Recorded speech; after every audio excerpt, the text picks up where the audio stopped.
All right, so hello everyone. It's good to be back. This is Dr. Patrick Lockwood, and I am here with my brand new friend, Samara.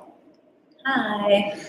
And what I hope to do today is just get to know her and just talk a little bit about, what you do with meditation and mindfulness, what your business is about, because I see you on Instagram, I see you posting what seemed like very, very useful content in terms of just getting grounded and living a better life. And as a lot of these people who watch this stuff know, I kind of lather on about that, but it's always important to get as many perspectives as possible because there's always something I don't know, there's always something we don't know, we're just kind of living in our own bubble. So I love mindfulness, I love meditation, but I really want to get kind of your perspective on it and how it's worked for you in your business and what you do to help people.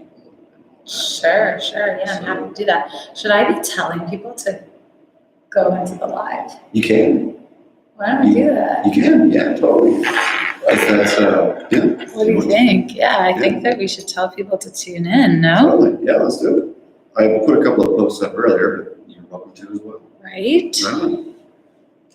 Okay, should we just now keep it? All right, well, we're doing a video in a video. Mm-hmm. A video within a video.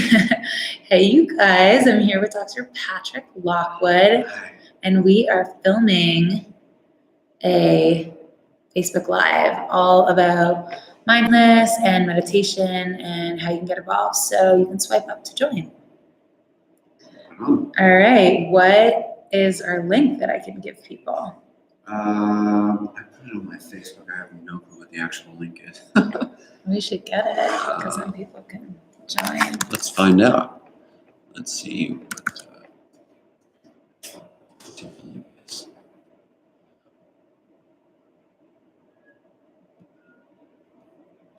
That's the link. Oh. So, how do we copy it? Can I send that to you? You can send it to me totally. Yeah, you can email it to me. Email it to you? Yeah. Okay.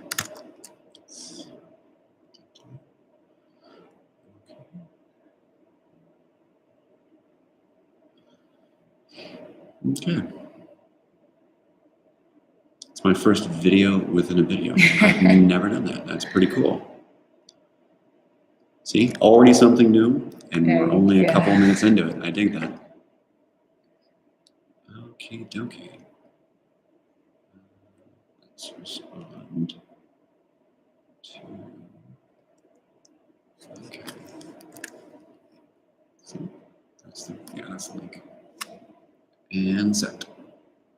And this is what happens behind the scenes. This is exactly how we do it. All from the hip. Let's see. Did it go? I think it went. All right, we're here still. I got it. That's good.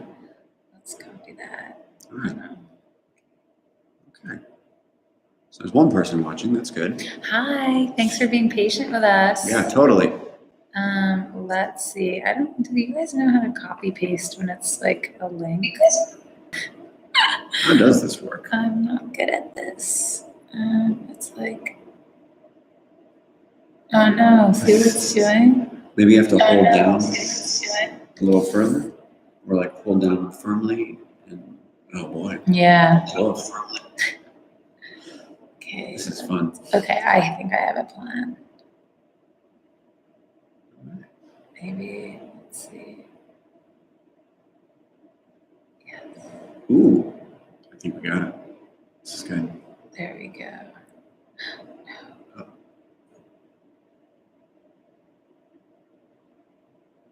Work. Is it gonna do it? Okay, let's see. Copy. It's gonna do it.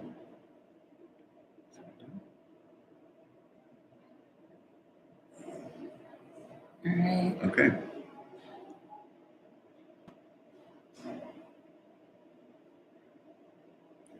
I think we got this. I think we got it. All right. All right. And we start again. Sweet. I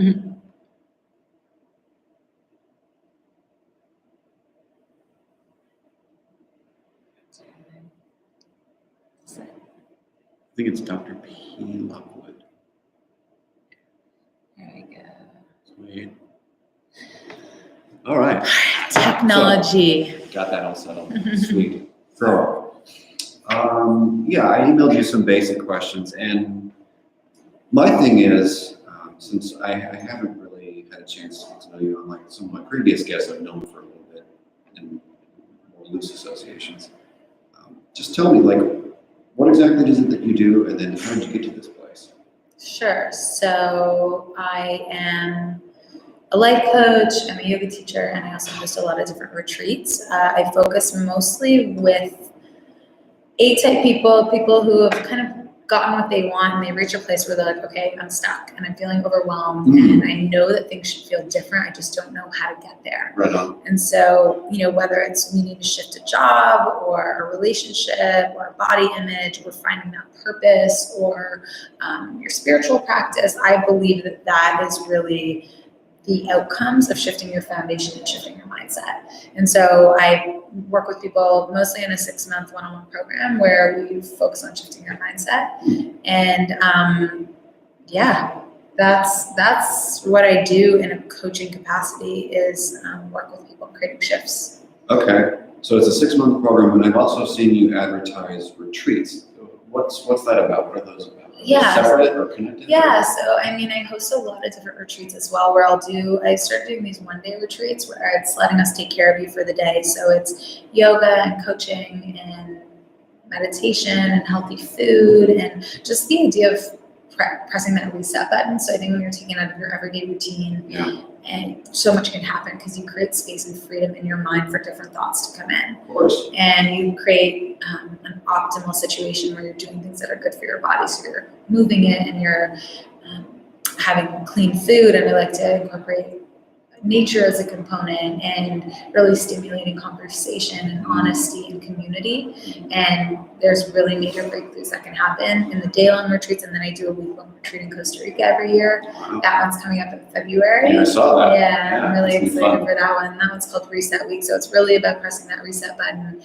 You're in a really beautiful setting, yoga, we surf, amazing, beautiful food, incredible people. We create great content and workshops, and it's such a special week. So I'm excited about that. That sounds cool. Yeah. Wish I could go. Mm-hmm. Yeah, if I could, if I had time. So how did we get to the place where coaching and yoga became your world? Sure, yeah. So I used to work at, should I look this way? You look whatever way you want. So I used to work in fashion. That was my family business. Oh, okay. And I was being groomed to take over the company. I was very successful at what I was doing. I was running $1 million companies, and I realized that I wasn't happy. And I got strep throat 3 times in 1 year, and I was really healthy, and so it didn't really make sense. And then I broke my foot boarding a flight home from Brazil for a sales meeting, and I was like, wow, this is crazy. What's going on? And it was a stress fracture. And as we know, when we deal or we don't process emotions, and they can manifest in different ways in our body. And that was definitely what was happening. And I didn't know that at the time, or didn't have the language for that, but I just knew something was off and something wasn't as it should be. I knew that there was more. Yeah.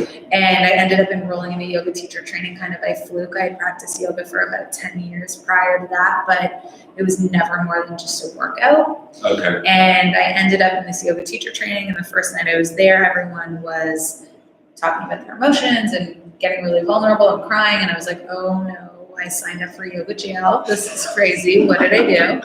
And I ended up loving it. And by the end, I was totally enamored by the concepts, and it helped shift my perception, which led to, developing a career in it. After that was completed, I ended up going on a trip 6 months later to Africa. It was something called the Africa Yoga Project, the yoga service mission, where we helped train 150 people from all over Africa to be yoga teachers. Mm-hmm. And what was really pivotal for me in that experience was that these people that really came from nothing, like they came from slums, were being transformed by this practice. And really, it was the physical practice of yoga, but it was also the mental practice of mindfulness. And so that was like it for me. I saw that, and I came home and I quit my job, and I was like, I know that I need to do this. And that's when I started Mindfulness Matters in 2013. Oh, wow. Okay. So you've been out there for a while. Mhm. Great. So I just found myself wondering, with all you've learned in the last 5 or 6 years of doing this, what is one of the biggest takeaways from working with clients on a one-on-one basis? Just because I do therapy, I'm a shrink and all that, but what is it that you have found like either most helpful or most challenging in this? Because I'm sure you and I could talk for hours about what it's like to coach people through things and help build motivation and manage stress and all that stuff. So I'm curious what your experience is with that. So you're asking what have I found the most helpful and challenging in being a coach or in working with clients and what works and what doesn't sort of thing? More in the coaching aspect and then more loosely in the kind of teaching yoga, kind of getting centered aspect. Because there's kind of two different practices, so to speak. Yeah, I mean, I think that in my modalities of teaching and coaching, the most powerful thing is continued self-work, right? So doing work on yourself, it's like you can't kind of tote yourself as an expert if you don't walk the walk. Exactly. And I think that the more you do that, the more you like delve into your own experience and process that, the more you can be in your own body, the more you can guide and teach from a leadership standpoint, the more authentic you can be, the more your clients are going to resonate with you. Mm-hmm. You know, so I would say from a personal aspect, that's been the most powerful thing for sure. Yeah. From working with clients, what I've realized, you know, from working with hundreds of different people is that we're way more similar than we are different. Yep. And that really we all want connection and to be seen. And that the more you show up, right? So with my clients that really like put in the work, the more you get out of it, right? Exactly. So we don't need tons of money or tools or these or that, because like all of these things like mindfulness and meditation are essentially free, but it's like how much you're willing to commit to it and actually stay in it, because it's not easy at all, but it's also like a life's work and journey. And so I think oftentimes people sit down to meditate and they're like, oh, this is going to be easy, I'm just going to sit down and sit there and it's going to be great. But I always tell my clients, well, you wouldn't go on a tennis court for the first time and think, I'm going to be a pro tennis player. Right, exactly.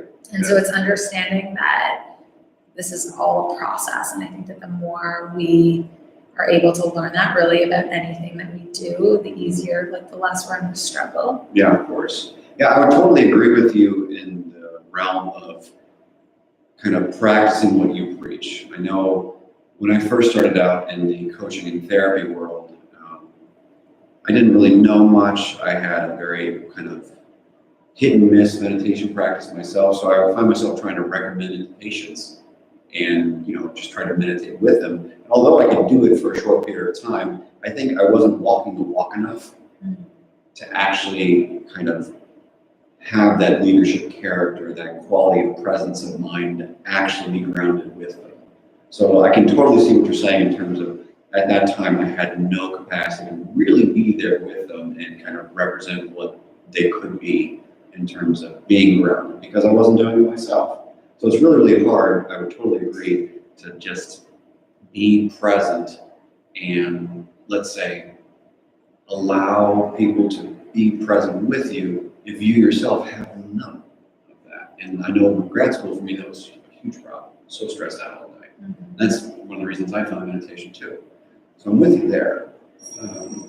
And humans have a very high emotional intelligence, right? So people know if you're bullshitting them. Like you can walk into a room and you understand right away if someone has bad energy or, you know, there's just something off. Like we just intuitively know. So I think that especially from like a leadership standpoint where you're, as a therapist or I'm a coach, we're guiding other people. It's like, if we're not doing it, then like no one's going to listen. Yeah, exactly. Right. And I think that both of you, you know, when you choose to be in a healing modality, it's because you want to heal people. Right. And so it's also selfish because you get to heal yourself in the process. Yeah, a little bit. Yeah.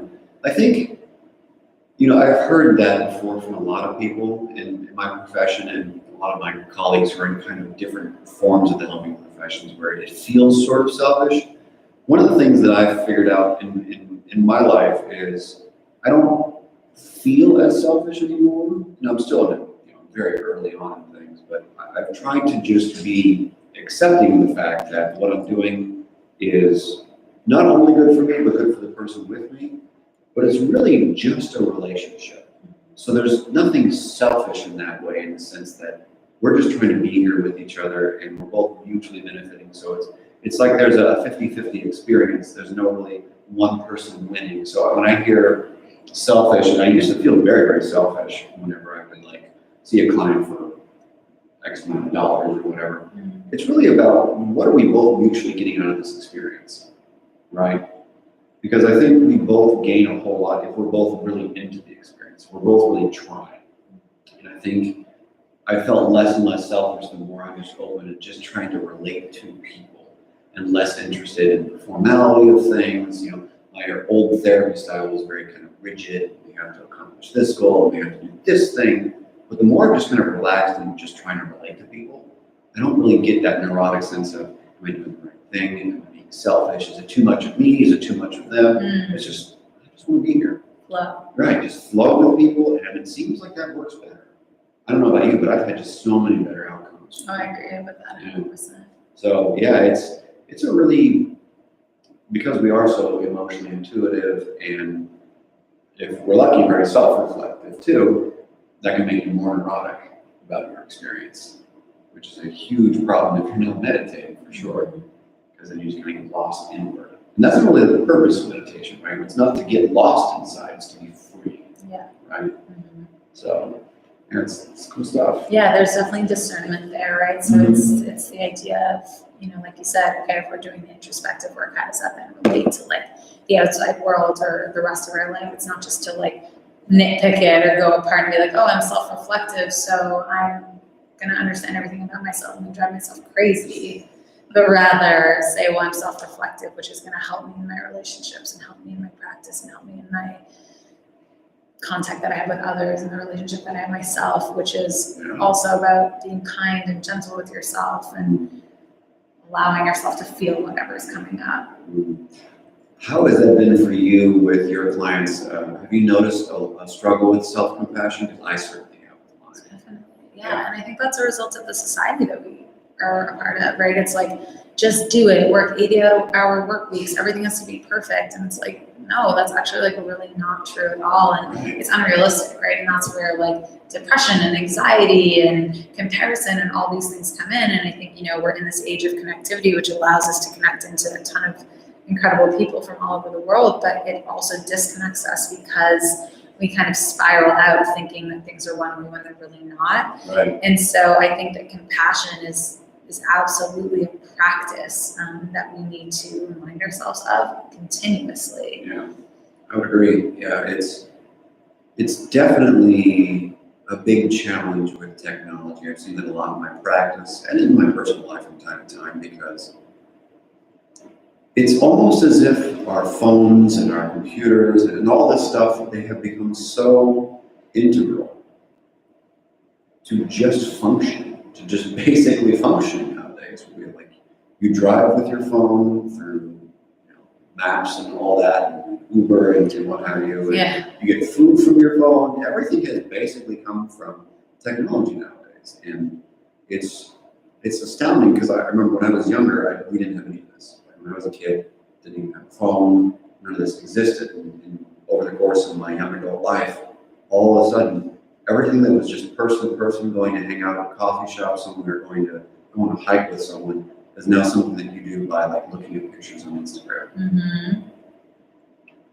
So it's very kind of a mind trip for me, living in this technology world and trying to, let's say, connect with people, when my bias, I guess, would be is, well, why don't we get together and hang out?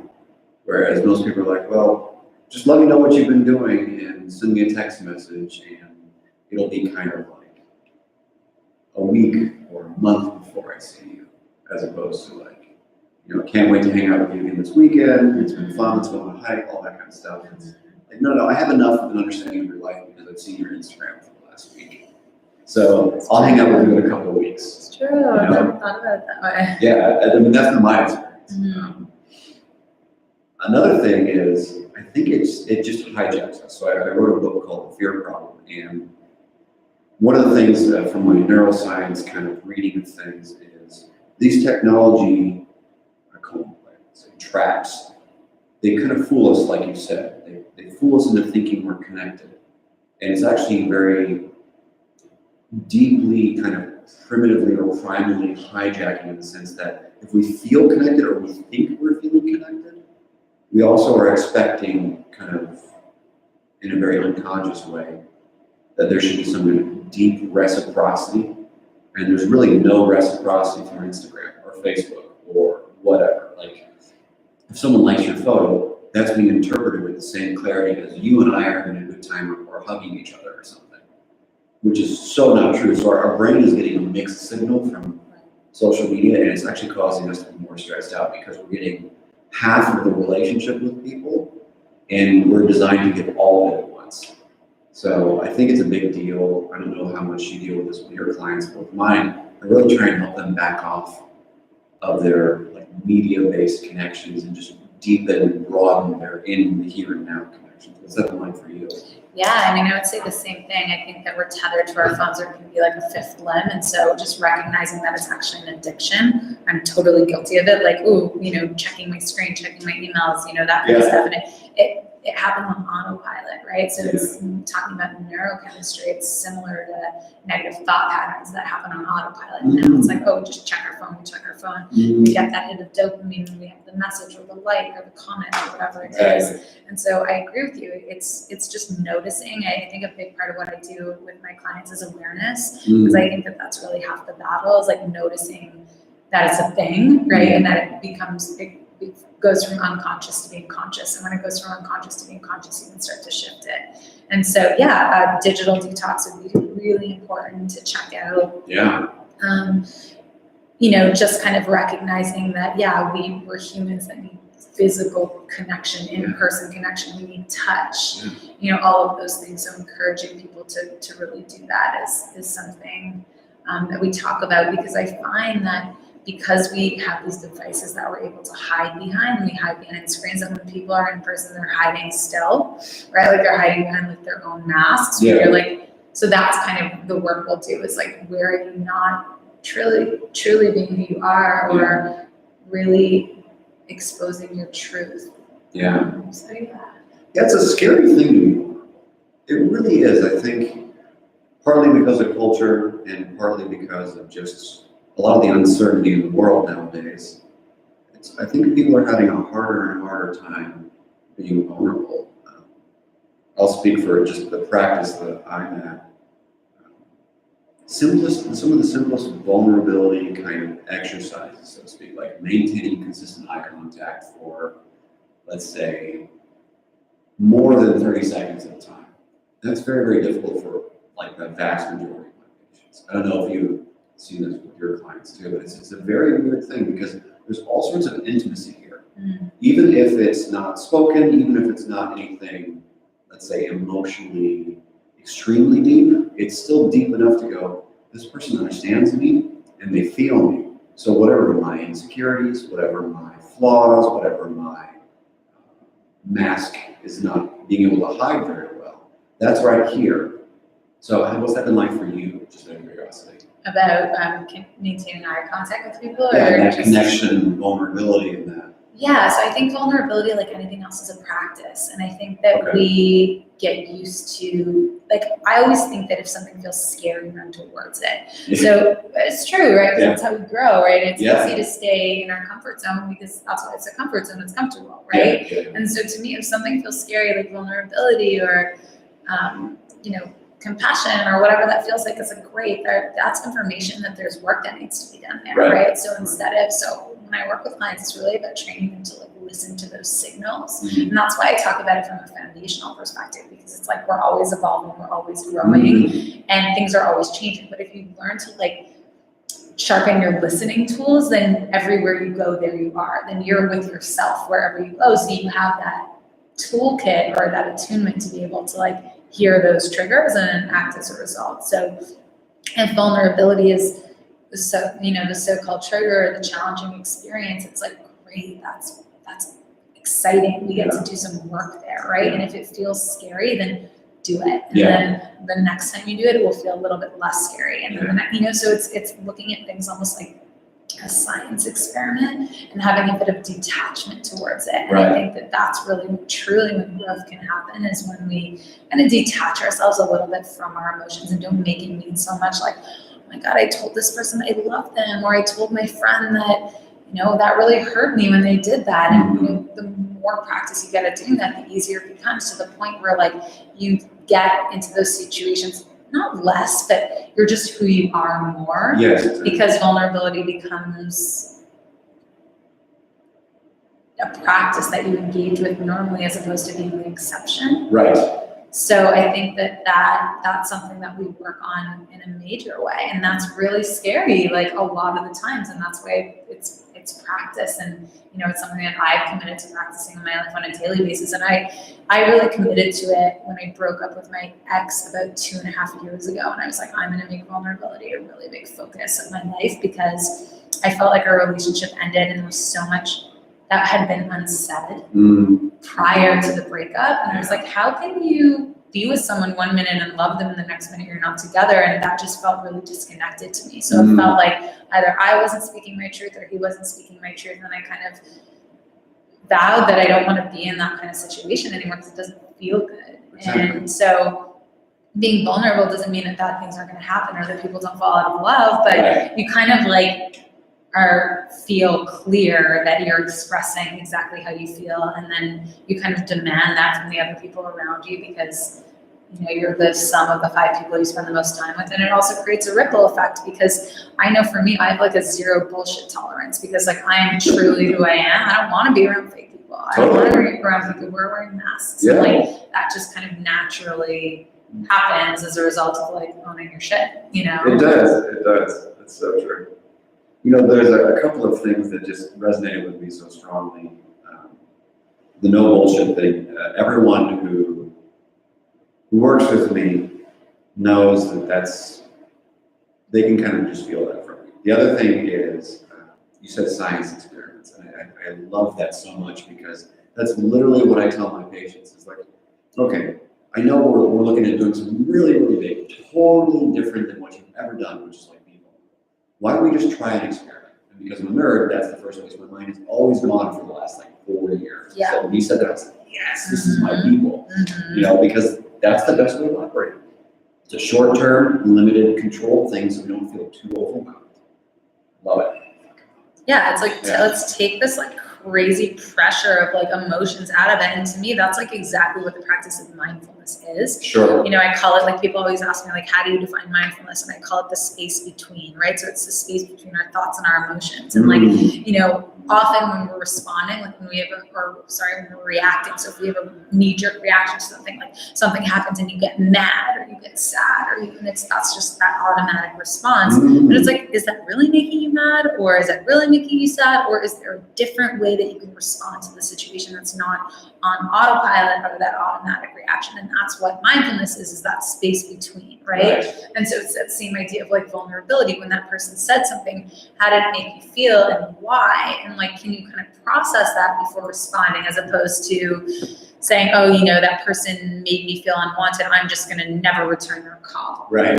Or things like that, which is probably not how you feel. How you probably felt was that you wanted to tell them like, hey, I really like it when you write me back or you answer my phone call, and when you don't, it makes me feel like you're mad at me or I've done something wrong, or and usually usually that's never what the person intended. I was listening to something from Brené Brown recently, and I think she was saying, she was giving an example of like a professor that someone gave the answer to a professor in class, and the professor I'm butchering the story, but I think that it was like a business meeting and someone proposed their idea to their boss, and the boss kind of dismissed it and looked down at their phone and grimaced. And that person went home thinking, my boss hates me, or she's going to fire me. I did a really bad job. And lo and behold, at that moment, the boss had actually looked at their phone and saw that her son had messaged her saying he got a tattoo after she told him he couldn't get the tattoo. So that's why she was looking at the phone and grimacing and upset about that, having nothing to do with the presentation. And that's often like what happens is because we're, by nature selfish people as a survival mechanism because Right. we need to do that to survive. It's not bad, but so we're often operating on our own operating systems, and like what we do isn't necessarily a reflection of somebody else's stuff. Right. Yeah, absolutely. It's that space. It's the space between thoughts and feelings. I love that definition. I've used something similar with my patients. But then the space between two people, that's also extremely important, because I think that disconnect in that Brené Brown story is kind of a very classic tale of why we feel judged by people. Like you're saying, I think until we actually go get clarity on the experience with another person, we cannot possibly know. We can kind of instinctually assume, because that's how we're designed and hardwired, but we can't literally know what the other person is thinking or assuming about us until we actually ask them. I think it sounds like your goal is to like decrease the space between people so that they can actually get to know what's actually going on with each other. That's wonderful. I mean, that in and of itself, nowadays with all the disconnect we have through technology and everything else, I think that's extremely valuable. Yeah, well, I think that is the practice of vulnerability. Yeah, totally. And that's worth its weight in gold. I think anyone like you who does this work, who's really helping people have a healthy relationship with vulnerability and just being able to own who they are and own who they are with people, I think that is so important nowadays, because it seems like we're too busy reacting to each other. There's a difference between react and respond. I've talked about that a number of times in videos I've done and with my patients. So it's a huge deal. There's a reason everyone's talking about it, because no one's doing it, right? So no one's doing it. Yeah, newsflash, you heard it here first. Right. Vulnerability's in. It is in, or at least I would hope it's in. And I think the more people have conversations like this, the more you and I do our thing with people and trying to help them be appropriately vulnerable. Maybe we can have a bit of a shift in our culture. I think the problem that I found with a lot of my clients is I just use that word vulnerable and it just has this automatic, oh my gosh, reaction. And if you look at just where that word comes in Latin, because I'm a nerd, so it's basically, it literally means able to be wounded, is what vulnerable means. And I think anyone, maybe over the last 500 or maybe 600 years, maybe 1,000 years, we've kind of commonly understood that vulnerable means able to be wounded. So I think most people, there's a very, very negative connotation because no one wants to be wounded. No one wants to be hurt in a severe way, so to speak. I think the thing that, or the trick, to be quite honest, that I've tried to employ with people is, why don't we just look at it as a very, very tiny wound? As just a momentary wound that exists only in that moment, and then it disappears the moment that moment is over, basically. And that's kind of helped people. I don't know if you've done anything similar, if you have other tricks for that. But I like that. what else have you tried to help people kind of be more vulnerable? What's worked for you in your past? Well, I think because I work with people on a one-on-one basis in a coaching capacity, I do some group coaching as well, and I'm actually launching a new group coaching program for January, which is all about finding your purpose and aligning with that. Yeah, it's really cool. So I think that it's really easy for people, or not easy at all, but it's easier in the context of like what's happening in their own life, right? So if it's like a conversation with a friend they have to have, or you know, a boss or a relationship, so it's like kind of dealing with that. And then it's exactly what you said, is like really taking baby steps, right? So when we're stepping outside of our comfort zone, it's like, it depends. Like if you're someone like me who like loves to just leap and catch myself on the way down, that's a different story, but I think that's why I do what I do, because I've taken a lot of those chances. And I think that most people, you know, it's about creating a step-by-step process and understanding that it really is just one foot in front of the other, making it really applicable to them and what they're going through. And just understanding that like this too shall pass, and that nothing changes if nothing changes, right? So it's like you get to hold on to your limiting beliefs. Like you get to, if you fight for them, you get to keep them. And if you want something to change, then you need to take a different action. And that doesn't mean like doing something radically different if that feels really challenging or uncomfortable, but it starts with just doing it once or doing something small and then adding to that and adding to that. So I think the idea of looking at, being rooted in the moment is similar to just uncomplicating it and just creating it step by step in order to understand what needs to be changed and what result you're looking for at the end. Because I believe that intention is really important too. So having the idea of what you want. Yeah, totally. Intention is extremely important because I think The light just went off. we're often Turn it on. Yeah, no, the light did go off. All right, it's just off now. So it's a little dark in here. Took a dark turn. Yeah. It's hard to know your intentions often, or I'll speak for myself at least. I know that as insightful as I try to be and as grounded as I try to be, it's still easy for me to lose hold of, so to speak, kind of grasp my intentions because I get caught up in automatic pilot. I'll be driving or I'll be finishing up at the gym or something, and I'll notice after some kind of jarring emotional experience, I was not paying attention at all to my intentions whatsoever. I just kind of went back into automatic pilot, and all of a sudden here I am, kind of like I hurt my back at the gym a couple of weeks ago. It's because I wasn't paying attention to my intentions. I was all lost in this primal, visceral, working out at the gym thing, and I wasn't being mindful. And believe it or not, it's actually important to be mindful at the gym because working out quickly, lifting weights quickly is bad for you. You can ask any personal trainer, you can ask any physician. You're not supposed to lift weights quickly. Even though people do this, if you go to any gym, you'll see it all the time. Yeah.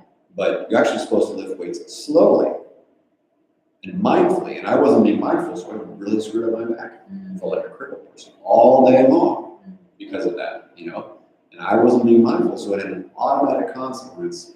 And that really got me tuned back into, what were my intentions there? My intention was to be let's get it done. That doesn't serve me. That's never served me. That only serves me in a crisis, right? Because that's how we're designed. But being activated at the gym, it's going to happen. Yeah. So that's why it's really important to be really mindful of your intentions in very kind of high stress circumstances, I think. So I get that. Yeah, well, I think that's where those practices of meditation come in. Yeah. Right? Because it's the idea that you meditate, kind of on your mat or practice yoga or journal so that you can be better in your life. So you're developing from a neuroscience perspective, as you know, and just from a self-awareness perspective of when you are feeling super stressed out or, you're in those, you're in your sympathetic nervous system or your fight or flight mode as opposed to your rest and digest that you've developed these neural pathways, you've developed this tool set, you've developed an understanding to be able to say, hey, I know that there's another choice and I can pause and I can create space, and it helps you have a different outcome because you've slowed down both literally, at the gym and metaphorically in your mind. Yeah, slowing down, it's everything. It's so hard to do. Especially here in LA, right? Here in LA, everyone's rushing everywhere. Everyone's a million miles away. You talked about your personal story of working with these big businesses and having to rush everywhere and do everything. Of course, you're going to stress about it. Yeah. Right? How could you not? Yeah. It's such a big deal. Well, since we're getting towards the end of the hour, I figure we're going to end with a couple of real straightforward questions. So I'm curious what your book recommendations would be for people and a couple of real simple tips for people, whoever watches, no matter what state of life they're in. Sure. Yeah. So one of my favorite books is Journey to the Heart by Melody Beattie, and that's just a collection of. She writes kind of a poem or a story for every single day of the year. Cool. That's just a really beautiful book. They're all really mindful lessons, and I always find you can open it up to the day that it is, but I just find I let the book open up where it needs to, and it's always the message that I need to hear. So it's little love notes from the universe. That's cool. So that's a really good book that I love. Big Magic by Elizabeth Gilbert's a great book as well. She's the author that wrote Eat, Pray, Love. Oh, okay, gotcha. And she talks about fear really very much in that book and her relationship with it. And so that's a great one by given those as kind of required readings for different things that I've done. Another book, I'm trying to think of something I read recently. I'm reading a great book on trauma right now. It's called The Body Keeps the Score. Yeah, great book. Best one. Yeah, so I'm reading that.